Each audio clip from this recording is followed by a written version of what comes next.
Welcome to the Wandering Tangent Podcast. I'm BJ. With me is Jeff and Gary, and this time around, our discussion is going to be based around the 1994 action film, Street Fighter, which I was under the impression was universally reviled, but here I am. If you have not listened to our review, I was the only person that gave it a negative score. I'm not going to lie, I was expecting Jeff to not give it a negative score, because that's just what Jeff do. Gary, that's what I do.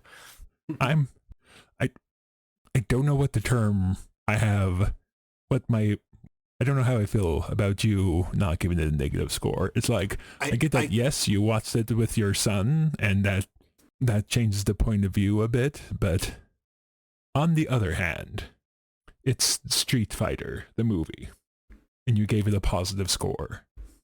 Okay, I believe the term you're looking for, BJ, is flabbergasted. Would you say that describes your expression at this point? Flabbergasted? I maybe. Like, the best way I can think of describing it is like, I'm not angry, I'm just disappointed. I'm not angry, Gary, but I am disappointed. Okay. So, all right.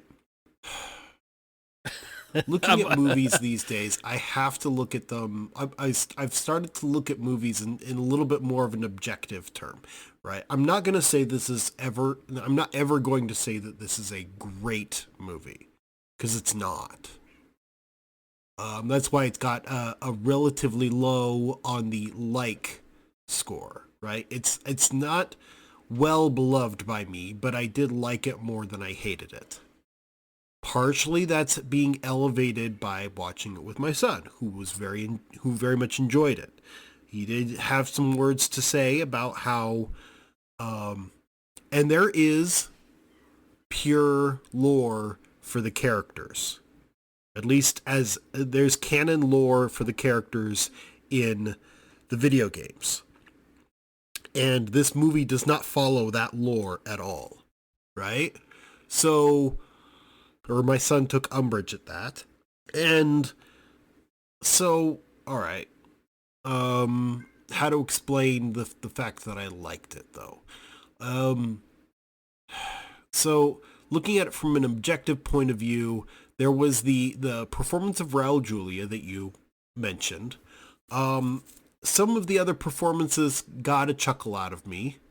Some of them were just like cheesy and hokey.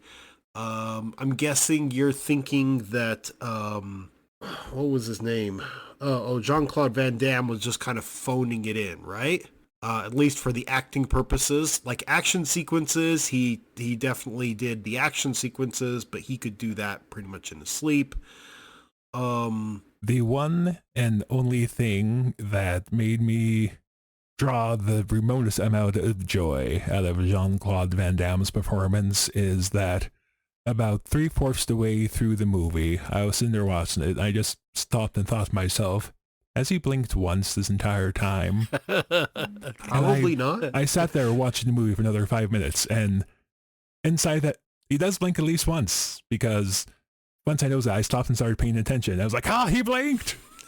So yes, there was one thing from Jean-Claude Van Damme's performance that brought me joy. It was the fact that he does blink at least once. I kind of enjoyed Zangief's character, though he's the like stupid Russian guy. I kind of appreciated him. Yeah. Because though it did provide the one major plot hole, in my opinion, right? So this guy is a villain. Okay, BJ. Major plot holes. I will allow you after I do my spiel to point out plot holes, and I will listen to them with a credible ear, right? Because maybe I missed a whole bunch of them. But the one major plot hole being that Zangief is a villain through the entire movie, and yet right at the end he does like one redeeming thing, and somehow he's counted into the column of the good guys? I don't know. But anyways, Well, he saved I said some. I would let... They would yes, have he saved perished some without him. people's... Yes, he saved some people's lives. Does that mean that he suddenly is a good guy, or should he not go to jail with the rest of M. Bison's troops? There's that question. It's kind of an informal group. But anyways, BJ, I said that I would allow you to state plot holes, like points at which the plot genuinely, is like, okay, not problems with the plot. Mind you, a lot of it is just dumb. But being dumb doesn't mean that there's a plot hole. You can be consistently dumb, and just because, that doesn't mean that it's a plot hole. It might have been covered by other stupidity, right? Because there's a lot of stupid in this script. I'll agree with you there. But plot holes. All right, go BJ. Let's hear your argument. Plot holes, not stupid, because they're stupid. I'll agree with you. I'm being pedantic. We are very, very much narrowing down my field of fire here, eh? Yes. Okay, like actual plot holes. Okay. Yes. Okay. So at some point Dalzim goes back and switches Blanca's indoctrination from basically torture porn to like wedding videos. Yeah. Why does M. Bison have a bunch of wedding videos on his computer? I'm presuming that's something that Dalsim would have been able to sneak in, given that he's the one who's in charge of the mental conditioning. Did he insert anything in the computer? Did none of the Shadaloo organization double check to see if, why are there just these wedding photos downloaded in with all our torture porn? No one double checked? It's not a very secure network. It's not. It's 1994, Jeff. Exactly. There is no 95. network. They probably didn't even have an antivirus program running. It was just they didn't have the internet, Jeff. He probably had them on discs. Exactly. He just He didn't uploaded insert it from any CD-ROM. Disc. No, Jeff. I was said there I would any listen. disc inserted, Jeff? I said I would Was there listen any with disc? a credible ear. Any floppy that's drives? right. Sounds Any like- CD-ROMs? It's not like it's 1994. It didn't have thumb drives, so you can just sneak in. He had to grab a... He had a jazz drive. No, he didn't. Okay, Jeff. I said I 94 would was before listen. jazz drives, Jeff. Okay, I said Jeff, I would. I'm going to have beef with you now. Okay. I said I would listen with a credible ear. I sat there during the review, and I bit my tongue. We all know that anytime you disagree with someone during a review, you can't help yourself. You come in and you interrupt. It's true. I'm an interrupter. I am generally curious about this question, Jeff. Okay. Because now, 2 times, we have watched movies that are 3 times, to go along with this example. We have watched movies that are objectively campy. We have watched Street Fighter, we have watched Green Slime, we have watched Van Helsing. All 3 of these have wild plots which make no sense whatsoever. You love Street Fighter and Green Slime, you hate Van Helsing. Now, to be fair, I enjoy Van Helsing, but hated Green Slime and Street Fighter. That's because I personally think that... I just answer my own question here. I think, in my opinion, it feels like Van Helsing more or less knew what kind of movie it was going to be and leaned into that. Well, I think Green Slime and Street Fighter were trying to be serious movies, but weren't. But somehow you dislike the movie that was like designed to be campy and was, but you enjoyed movies that weren't designed to be campy but weren't. And I don't understand, Jeff. I don't understand.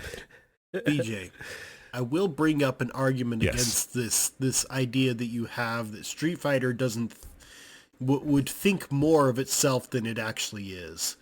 The the argument I would make is the Thieves Market. That place was the height of ridiculousness, right? Okay, sure. And it just kind of sets... Fair enough. It kind of tells you what kind of movie it is, and it tells itself what kind of movie it is, too. So, I'm not saying that you need to change your opinion on this movie. You didn't like it, and that's okay. And I will grant your point there, that there is indeed, that particular point is probably a plot hole. Something that cannot be covered easily by some sort of explanation, right? Or was not previously explained. Apart from the fact that it would have been Dalsum that maybe designed this, you would have thought, you're right, that you would have thought that somebody in Shadaloo being M. Bison's organization, they cover this, by the way, in the movie, that somebody in M. Bison's organization would have double-checked what kind of propaganda was on the mind controlling device or whatever, right? Mind programming device. So, yeah, you're probably right in there that somebody would have checked, and there was in fact a guy there watching the entire time, and why he didn't notice earlier, anybody's guess. But yeah, so because he was reading not Playboy at the time. The gun version of Playboy, because he was looking at movie. He was looking at, guns with fold out magazines. Yeah, so he was in charge of security. That's the answer, BJ. It's because he was in charge of everything. That's why he was able to smuggle things in. Now, okay. But he didn't. They didn't show him smuggling anything. He just typed in something. Oh, look, we have wedding videos, and I have a dream. And why does the evil organization have random people's wedding? I have seen wedding photos. I have seen wedding videos. Wedding videos are not what I would use to indoctrinate someone to the side of good. If they're an evil organization, they're probably trying to increase prices on weddings to get more profit for themselves. It's probably part of their financial plan. Jeff, let's allow BJ to poke further holes. Yes, sir. I'll be quiet. Go ahead. Some wedding conference centers. Anyways, BJ. Yes. I allow you the floor to poke further holes in the movie. Move on from this point to something else. This hole is well and truly poked. Let us move on to something else. Okay. If I'd known I'd be pointing out plot holes, I would have paid closer attention. Well, what do you mean, Karen's I won. It's like, BJ didn't watch the plot in depth. I win by default. I do, BJ. Let's change it. I'm sitting on my bed and in a supervised haze going, make it stop. Make it stop. Or just bring Raul Julia back for a minute. Cleanse my palate of everything else. So you did like his performance, you said. The character of Bison, he's funny. He's got some good lines. That's the positive side of the movie, right, BJ? Yes, Raul Julia is, in my opinion, the one and only redeeming factor in this entire movie. Yeah. So there's a lot of fun. Okay, so I gave it a 3. Yes, you did. I laughed at many lines. There's a line of, you got paid? There's this guy, and he's running away with a chest full of money, and he's like, he has this moment where he begins to realize that the bad guy is actually a bad guy, and the other workers apparently got paid a lot of money, but he was just there because he likes having a cause, I guess. I laughed on that. It's a simple little line. It was funny. I also loved it when he was crying. There's this monologue that Bison gives where he talks about how he wants to change the world and be the good guy, that he's not evil, he's just misunderstood. And of course in the end he throws in the line like, I want to do all these good things and have all this power. Oh, so after I save the world and do all this stuff, they will then bow to me. I will be the dictator of the world. And then that character Zangief, I don't know, yep. Zangief. He's crying. He's like, that was beautiful. He has he's a really good character too. I think Zangief is funny. He's just absolute brawling strong guy, and he has that mohawk, and he has this weird intense look in his eye, and yet they give him the most simplistic lines that I think it does really well for his character. Your definitions of good characters, Jeff, baffles me. Probably. I am a mystery, BJ. I am a mystery. That's probably the nicest way of phrasing it at the moment, so we'll go with that. Yes, Jeff, you are very mysterious. Very mysterious. I liked all the characters. I don't think there was any of them that I potentially didn't like. But these characters to me are charming because they're quirky. They're not characters in a serious action show. This is a campy show. It probably wasn't supposed to be as campy as it can be seen as today.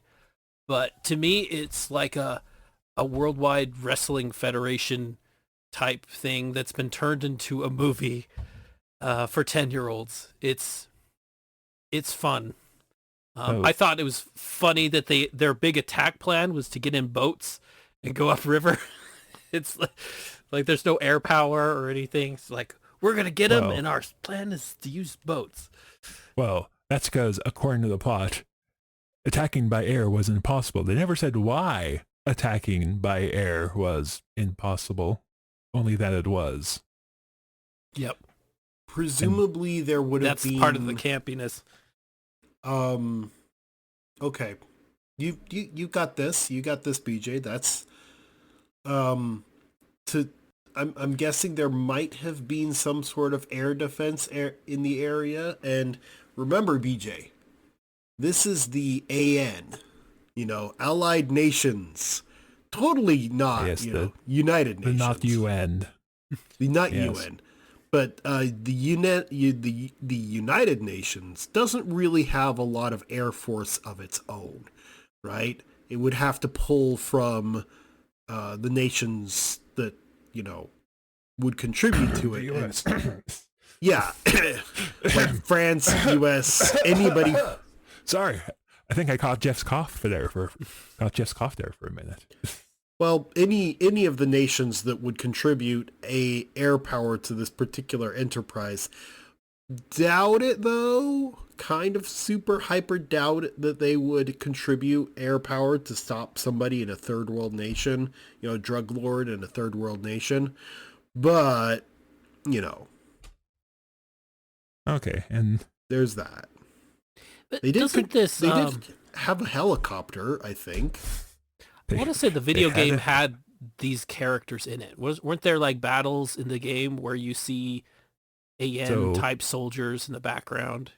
So Street Fighter is a fighting game. Jeff, is one-on-one battles. Yeah, I know, but each of the battles you fight in the game have these backdrops. There's like you're in a temple area in the jungle, and then there's like a hangar bay with soldiers in the background. And I almost think that, not to a complete extent, but some of these scenes are somewhat reminiscent to the backgrounds of the game. In maybe one or two of the backdrops, there are people who could be soldiers. Yes, I will grant you that. There is one backdrop that is set on a military base that has soldiers in the background. You're right, Jeff. That happens. Yeah. Yeah, so there's the AN right there. They didn't wear blue helmets. It was an American military. It was an American military base. One thing they do copy from the storyline of the game, and I'm not well versed in the game, but from my understanding, kind of the main characters are Ken and what is it, Ryu? Ryu Yep, and Ken. You. Yeah, they're kind of they're good friends, and they're not particularly on a side of some sort, but they're just out trying to make money and make their way through things. And so they kind of show them as just characters that are thrown into the mishap of other things going on. And then you have the polar opposite good and evil characters, like you have Colonel Guile, who's like the ultimate good guy character, and then the ultimate evil character, which is General Bison. That was a question in the development of this movie, because in the games, Ryu and Ken are actually the main characters in the games, as opposed to Guile, right? Yes. Guile's kind of a side character. Well, when you blow, from my understanding, a little bit of research last night, when you blow a third of your budget to get Jean-Claude Van Damme to play Guile, you might as well make him the main character, I guess. That is true. And there is the question of why you would blow a third of your budget to get Jean-Claude Van Damme to be Guile. And from what I understand, he was like not... This was not a happy shoot, and he was not very good on this set. So, yeah. So, and this may be I don't know if this is a plot hole or just a flaw in my understanding, but would not someone more higher ranked than a colonel be in charge of a multinational response to a civil war? Given the size of the contingent, so you are both right and wrong, BJ. You are correct in that it would most likely be someone of a higher rank than colonel, but you are wrong in that given the size of the contingent, colonel is probably about right for how many people were there. Most likely there would have been a much higher ranking person also, alongside a much larger contingent. Part of the problem was Guile, I don't think in the video games they really nailed down what rank he has. It definitely is a colonel. I am not super familiar with the game lore, so I cannot delve too deeply into that. I don't know if the game lore is necessarily familiar with itself, because it like jumps around from game to game to game. It what does. I understand, and it has, it's big and confusing, but it has kind of an entertaining side to it with how strange it sometimes is.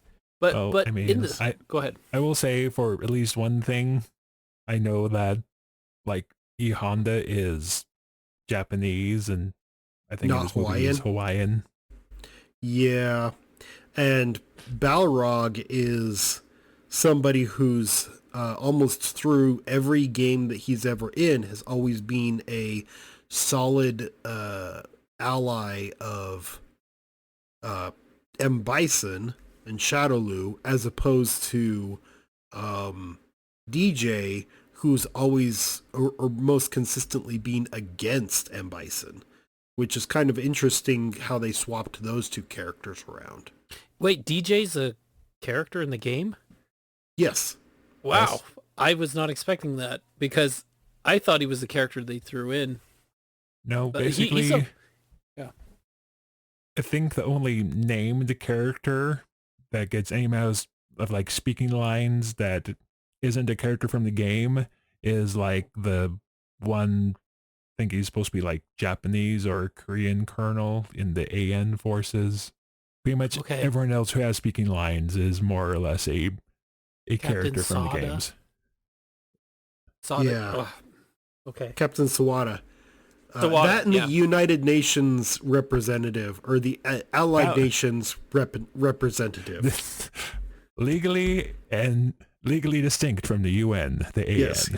Yeah. So Mr. Representative is also not a character. Surprisingly, Jeff, he is not a representative in the games. So, DJ was funny. I like this scene where Bison's like, finally, like, we're being defeated, but we're gonna go down bravely. You and I facing these terrible odds will go out like men, and he just sneaks away in the background. Yeah. He's gone. He's out of there. And he goes and steals a chest of money. Also, yeah, it's funny. Also, the Cammy character is not a member of any militarized fighting force other than Shadowloo at some point, though she breaks off of that once she breaks her mind conditioning. It's one of those weird things that happens in the games. Yeah, so my son's a really big purist in the lore thing, so he was very active in his pointing out of all of the problems that of lore inconsistencies between this movie and the games. So I was very surprised. One thing that is consistent is that the character General Bison in the game, from what I understand, he can fly. And when I saw his flying hover, what do you call that? Like a flying hover desk of some kind? I thought, well, that's the equivalent of him flying. He has this little flying thing. And then towards the end of the movie, you get to see him actually take off. And he doesn't fully explain why. Something, electromagnetism, blah, blah, blah. And then he's able to come off the ground and do his attacks where he's swooping through with his fists out. The whole thing is funny. It feels, they do a lot of that just to make it kind of like the video game, because there's a lot of moves in the game where the characters will shoot across the screen and you have to dodge them basically by being lower or higher. And then they all have the basic moves, which is a roundhouse kick. And there's a lot of roundhouse kicking. I was very disappointed to not see a Hadouken in this movie. Explain the Hadouken. It's a fireball. Oh, okay.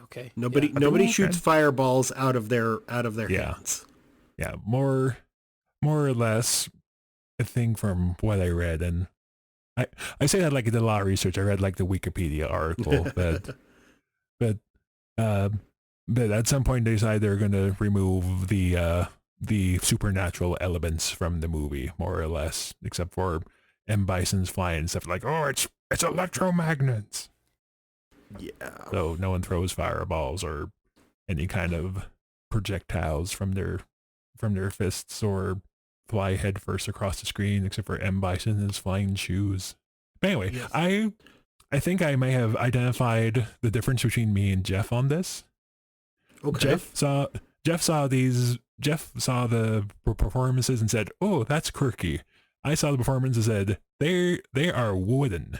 So I saw the performances. I'm like, "Those are bad." Jeff saw the performances and they're like, "Oh, they're doing what they're supposed to be doing. It's just quirky." I saw the performance. I was like, "They're trying to act and they're failing." They're just doing what the director said. I mean, that in that case, the director was the incompetent one. It doesn't make it good.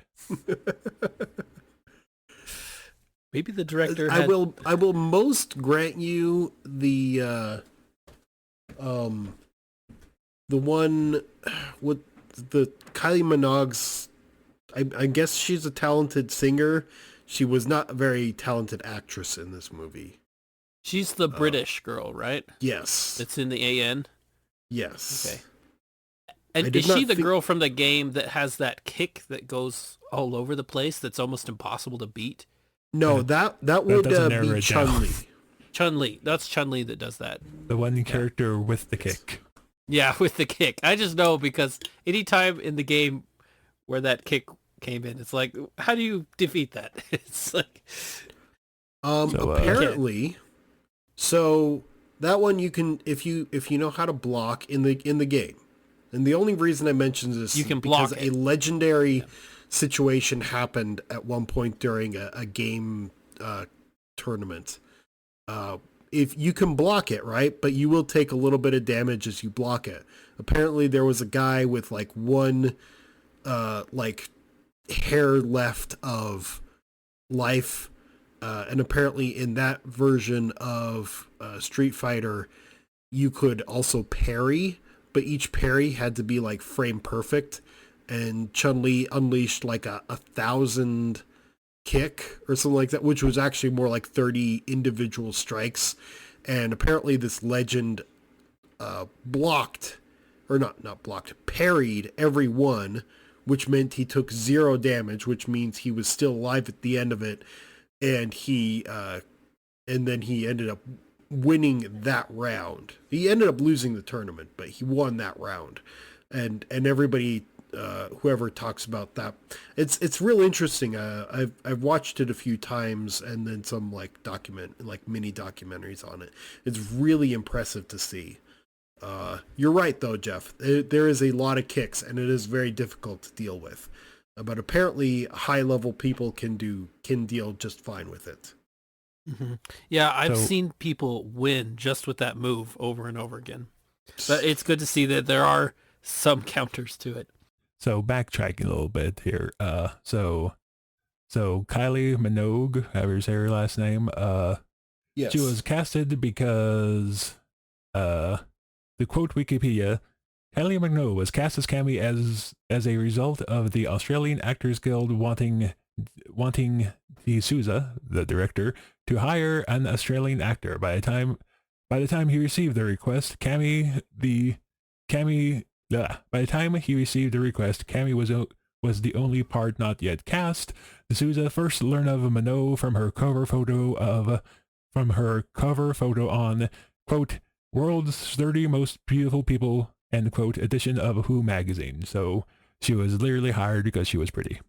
Definitely not for her acting ability, or rather lack thereof. To be fair, she was in good company in this movie as far as acting ability went. I mean, if you look at the cast of this, not all of them. Bad. I mean, Ming Na Wen, right? Yes, she sounded like a Brooklyn, like New Yorker, right? She sounded like a New Yorker. But apart from that, she did a decent job as the Chun-Li, right? Not a great job, but a that's decent the hardest job. phrase. That's hardest phrase that you can dig up is, she did decent. It wasn't completely phoned in, and you could tell, and especially since if you look at her credits since then, she has gone on to do a lot of things. In fact, a few of these people have gone on to do quite a few things, right? Obviously not Mr. Raul Julia, but others. I've seen Byron Mann in a few other movies. Jean-Claude Van Damme. This wasn't exactly the movie that killed his career, so. Did his career die off? I want to say he was big for a while, but that's pretty common of a lot of Hollywood people. It's to rise quickly and then have a few films and drop off. I don't really know him from any movies that he's been in. He's done he definitely peaked on in the Wikipedia 90s. Looking at his filmography. Apparently, with a handful of exceptions, the majority of his movies were either limited release or direct to video, starting in about he didn't make any none of his movies got released in 2000, but starting sometime in 2001. I know he was decent. He had a decent amount of popularity in the 90s. He did a few movies then, so. Though admittedly, to think of them, the only one that I can genuinely place him in is Time Cop, other than this one. I'm sure there were a few others. That's almost a selling point for a B movie, is to have actors that are really popular, kind of, but also they have careers like that.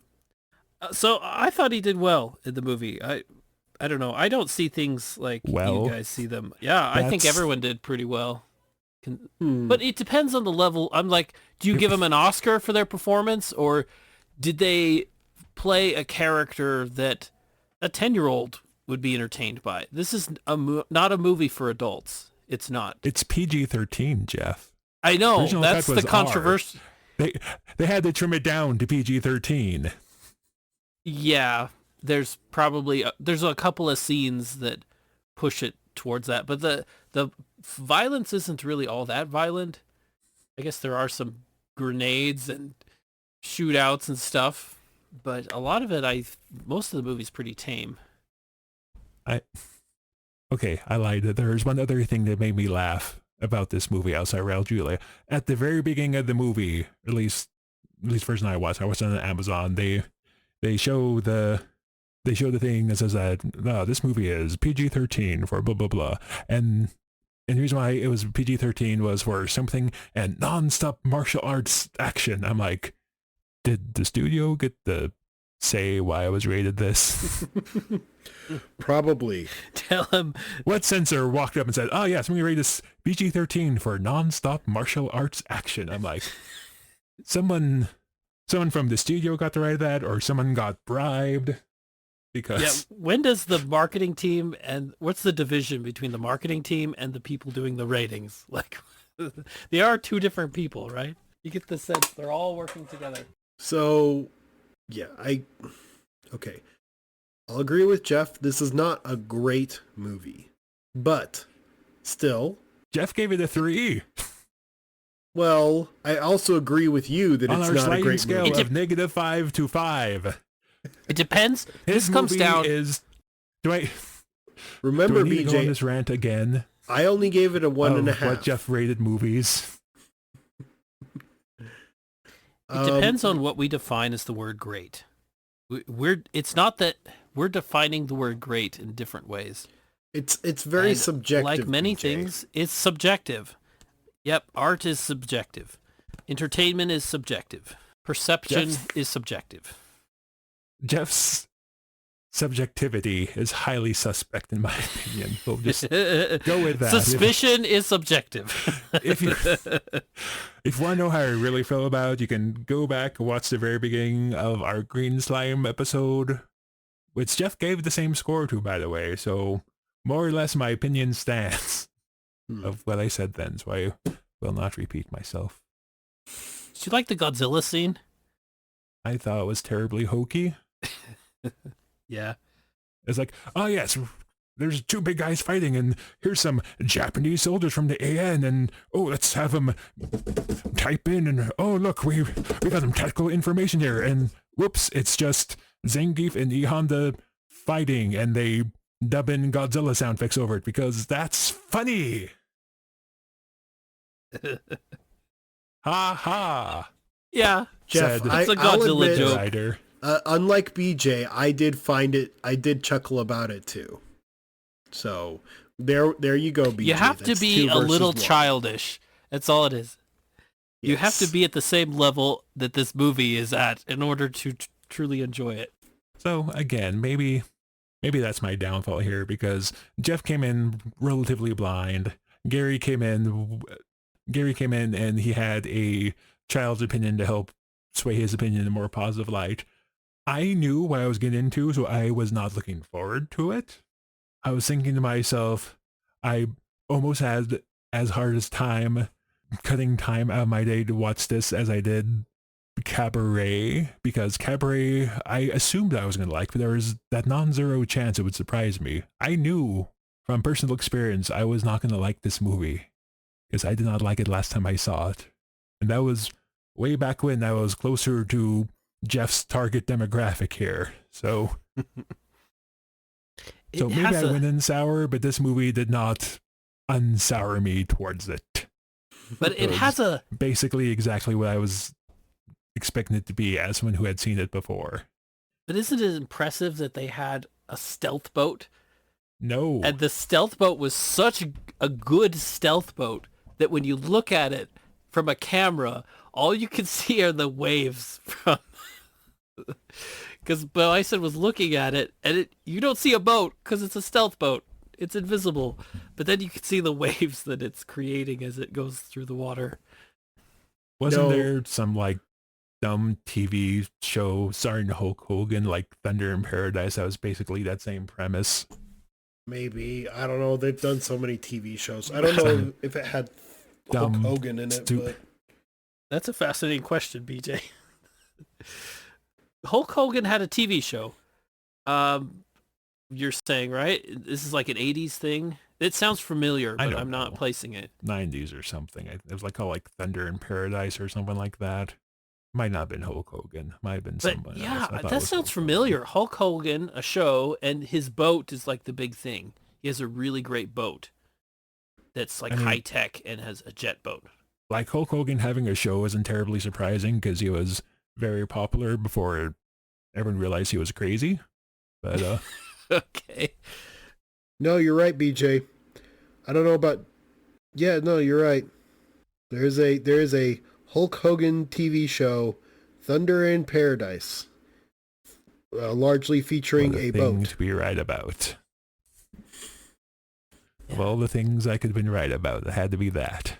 But his boat wasn't invisible. It just had like missiles and stuff, and it was really fast.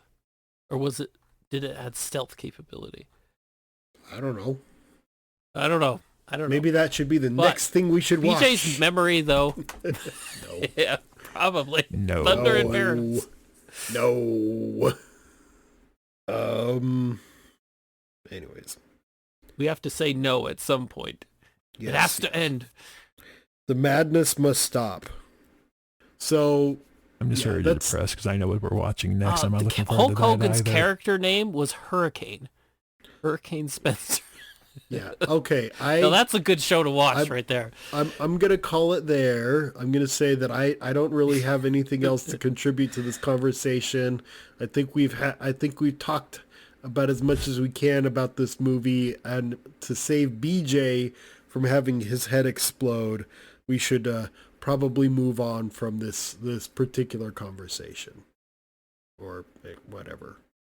I mean, I guess Jeff is probably going to have... in general, or just about Thunder in Paradise? Just the whole thing in general. I think Jeff might have at least one more monologue in him, but I've got nothing else to talk about. Street Fighter. Yes, Jeff. What's the deep philosophy behind Street Fighter the movie? Don't tempt me, BJ. Dude. Yeah, what is the philosophy? I don't know. That's your shtick. I actually did seriously think about philosophy with this movie, but I thought, no, that would be a crime because it is such a plain and simple good versus evil. I think there's a lot of... Okay, you guys stop me when you're ready, but... No, I can't. I would destroy our friendship too much. I can't do it. Friendship too much, he says. Yeah, he's just like, you say that now, finally. For all this time. Like he says it now after his 10-minute monologue about Predator. Oh, I think the characters are just simple. There's good and evil. The bad guy claims to be a good guy, and he has all these persuasive arguments about how he's going to save the world and destroy all the bad things in the world and make everybody happy. Persuasive might be a bit strong. Yeah, but in the end... He wants to control everything and to be the boss. He persuades the character who is a noted idiot, and that's about it. Yeah. Yep. And he has a bad guy organization that is similar to like a lot of the James Bond movies, but more of in a campy, quirky way. So I think the battle of good and evil, it's in a lot of movies, and this movie has a very simplistic way of portraying it, which is really what you want to target when you're going for a 10-year-old audience. You don't want a lot of sophisticated good and evil type stuff. It's just, here's General Bison. He's evil. Here's why, because he hurts people. You know, he throws the AN workers, peace workers, into a pit, and they close the door on him. I think it's funny they have a pit for their hostages. And there's an announcement that is so kindly. It's like, the pit door is closing. Warning. The door is closing. Stand clear. It's a very organized little people there. There's nothing wrong with simple. Like, like Star Wars, for example, New Hope. That's not a terribly complex plot. There's good, evil, good guys go save the princess. Simple doesn't mean bad, but just because something's simple doesn't mean that it can't be good. And again, I guess that comes back to our previous that comes down to the crux of the matter, where I saw most of the performances as bad and you saw them as just kind of quirky. So we're just back to square one. Yep. No, you're right. It'll be a never-ending discussion. But that's why we podcast, because we're going to have differing opinions. We'll see things differently. That's just part of reviewing movies. Yes, you guys love Van Helsing. I hated it because of the bridge. Simple things like that. We absolutely have to figure out how to do this all in the same room one day, because I'm sure the expression on my face when Jeff gave us the 3 was something to behold. I don't know if I want to be in striking distance while we do these recordings, BJ. Just don't give me anything to throw at you. We need like a shark cage or something for protection. We'll have a long table. It'll be me on one end, you at the other. Gary will be in the middle to referee.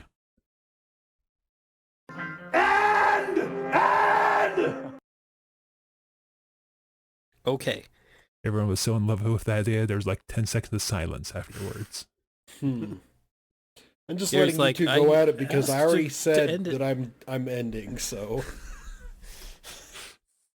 Gary, yeah.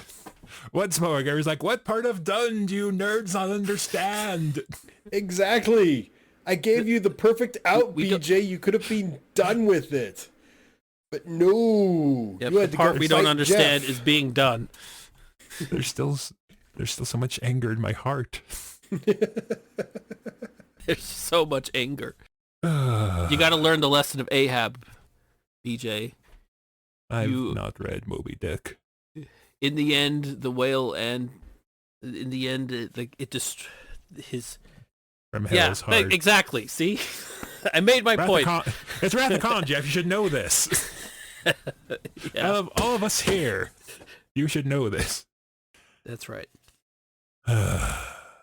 Speaking of Star Trek, I know what our next movie is, and yeah, that's not filling me with a lot of hope either.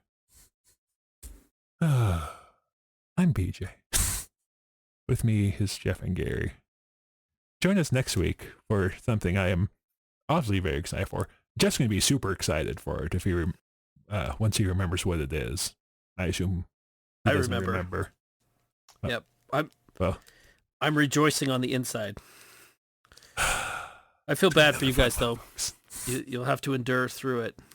It'll be harsh. I try to pick good movies to watch, and you guys don't like them. Then you pick bad movies, and you like those, and I don't understand. We like all the bad movies you pick. I don't understand. I already said who we are, right? Mm-hmm. Yeah. Cool. See you next time, folks. What an ending! You got paid?